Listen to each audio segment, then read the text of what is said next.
అందరికీ హాయ్ అండి. ఇది పూణే నుంచి మా ఫ్రెండ్ పంపించాడండి కొన్ని ఎక్విప్మెంట్స్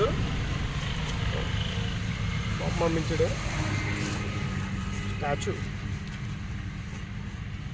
బుద్ధ భగవాన్ స్టాచ్యూ అండి. అంటే ఇది మామూలుగా మనకి వాన వచ్చినా ఎండ కాసినా ఏదైనా సరే ఇది కరగటం కానీ వాన వస్తే తడిసిపోయి పోవటం కానీ ఏముండదండి. చాలా నీట్గా ఇది నానో టెక్నాలజీ అండి. మామూలుగా మనం నీటిలో పాడేసి అలా ఉంచినా కానీ నీటిలో పెట్టేసి అలా ఉంచినా కానీ ఇది అలాగే ఉంటుందండి బొమ్మ.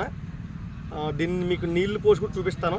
నీళ్ళు కరిగిపోవడం కానీ ఎండకి ఎండిపోవడం కానీ ఏముంటుందండి, ఎప్పుడు ఈ మాదిరిగానే ఉంటుంది. ఇది నానో టెక్నాలజీ స్టాచ్యూ అండి. ఇది ఒకటి పంపించాడు మనోడు. ఇది బుద్ధ భగవానుడు మామూలుగానే చెట్టుకి అనుకుని దీన్ని ఏర్పాటు చేశారండి. దీన్ని అంటే మామూలు స్టాచ్యూలు బయట దొరికితే కానీ దీని అంత క్వాలిటీ ఉండవండి. ఇది మన క్వాలిటీగా పంపించాడు. లాస్ట్ టైం తెచ్చాం కానీ అది ఇచ్చేసామండి. ఇంకోటి తెప్పించాను. చూసారా ఎలా ఉందో.